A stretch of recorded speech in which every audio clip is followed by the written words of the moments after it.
وقت بخیر. صدیقی میگوید رئیس جمهور غنی با عبدالله رئیس شورای عالی مصالحه ملی در خصوص پروسه صلح و آمادگی‌های مذاکرات بین الافغانی ملاقات کرده است. رئیس جمهور کشور یک هیئت بلند رتبه دولتی را برای بررسی قضیه قاچاق ماشین‌های تنفس مصنوعی و پاکستان تعیین کرد. وی گفته است حکومت از نشر گزارش‌های فساد از سوی رسانه‌ها استقبال می‌کند. اداره هوانوردی ملکی کشور از آغاز پروازهای داخلی و بین المللی خبر می‌دهد. این اداره گفته است تمام پروازها بر اساس دستورالعمل سازمان صحی جهانی انجام می‌شود.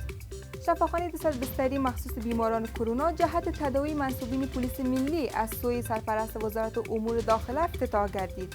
این شفاخانه با مصرف 290 میلیون افغانی اعمار و تجهیز شده است و کارساخت آن نیز 2 ماه را در بر گرفته است. و مقامات امنیتی ننگرهار سپردن 550 میل اسلحه از سوی پلیس ملی و پروسه دایاک خبر می‌دهند.